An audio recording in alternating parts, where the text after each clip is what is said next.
Whatever your view is on life, who you are, where you are from, and why you are here, one thing is certain. Your physical body and non-physical mind or consciousness is on a journey of discovery. We must never stop investigating, never stop experimenting, never stop questioning. No fear, only love. No anger, only compassion and forgiveness. 'Cause this is just the way it's meant to be. This is just the way it's meant to be. This is just the way it's meant to be. This is just the way it's meant to be. This is just the way. Yes, in the Amazon, all was chaos and mythic revelation, but I knew that you couldn't bring that back as a scientific theory, and my bias has always been toward science. And out of these many intuitions and revelations, I discerned a thread, which was about time. It began with a conversation with this Logos entity where it said to me, "Did you know every day is composed of 4 other days?" And I said, no, I not only didn't know that, it's never occurred to me. What a bizarre idea.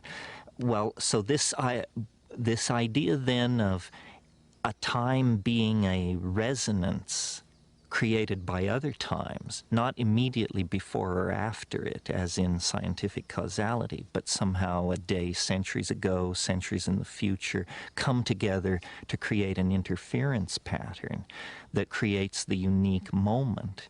So that was one of the basic assumptions. And then the structure on which this all was hung was the I Ching, which may seem exotic to American and European audiences, but which is, of course, as familiar to anyone in Chinese society as the Declaration of Independence is to us.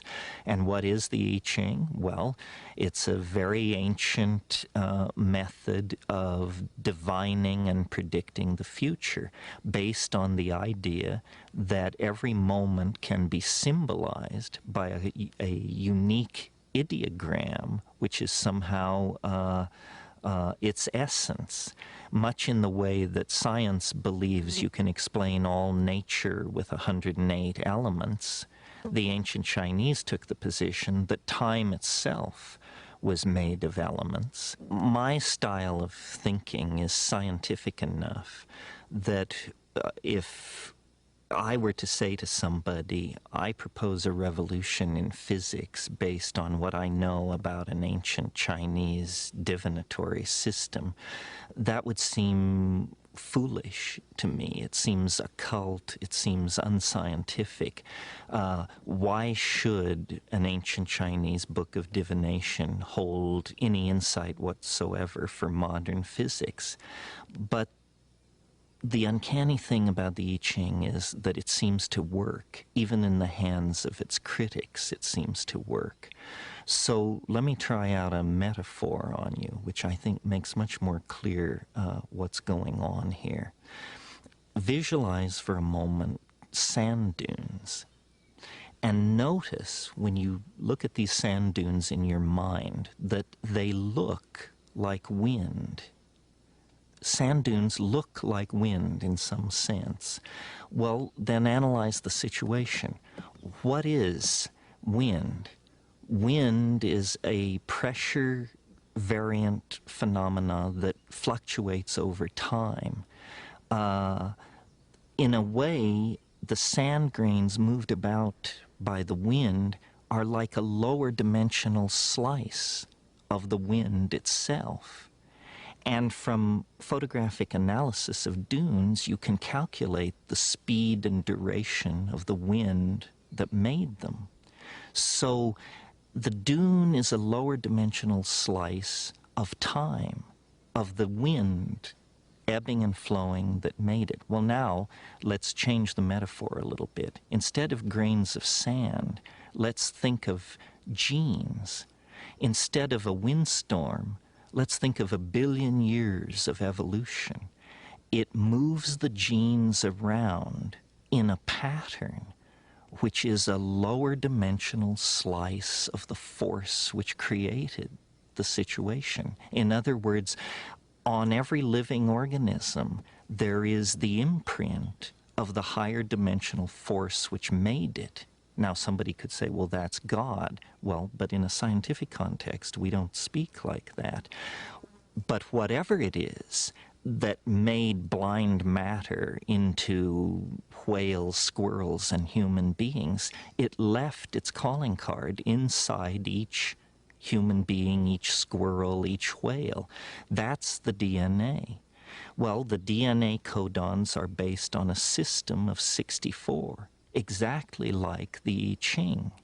So my belief is that some group of people thousands of years ago looked into human organism, looked by meditative techniques into the center of their own beings, and they were not mystics, nor were they empiricists. They were simply curious. But at the center of the meditative experience, they saw an ebb and flow, an energy field that was in a constant state of flux. And they asked themselves, how many elements are necessary to describe this energy field?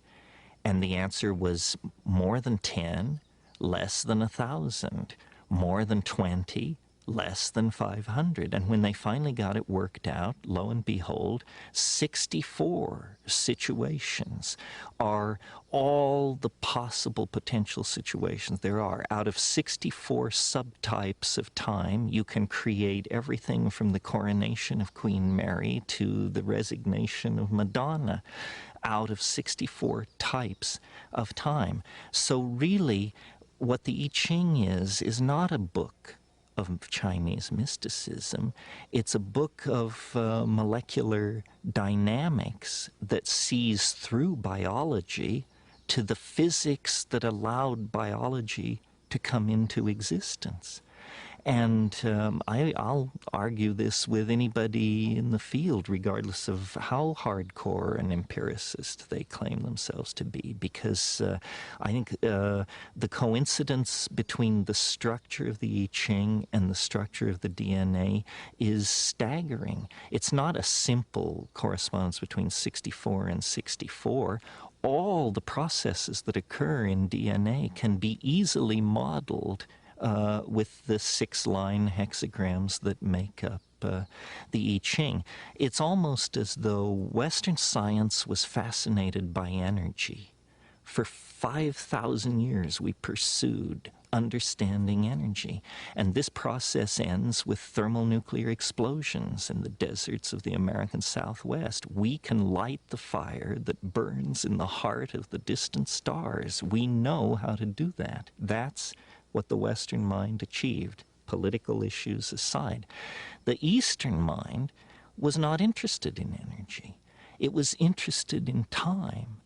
And they spent 5,000 years deconstructing it, looking at it. And you don't use atom smashers. You don't use enormous physical pressure. It's a different problem, and you bring different tools to bear. You meditate. You look inside yourself. You study the movement of water around pebbles. You consider the situation. You study history. In any case, the bottom line is, the people who pursued this understanding of time achieved as sophisticated a relationship to time as the Western relationship to matter expressed through our ability to trigger fusion and fission. So there's a great deal for us to learn in the West from these Oriental efforts to understand time, and it is not necessarily mystical. What I did was entirely mathematical.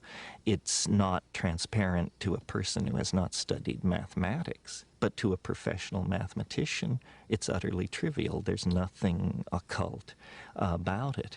And I think true understanding can be communicated and formally described with mathematics. And that's what we have here. We're on the brink of a fusion of Western science with quote-unquote Eastern mysticism, nothing mystical about it except that we call it mysticism. But the fusion of these two viewpoints is going to give us a complete understanding of the universe of space, time, matter, and energy. Thank you for listening to the China Jedi podcast. Set aside your filters of bias. The truth is learned, never told. Do your own research. May the smile be with you.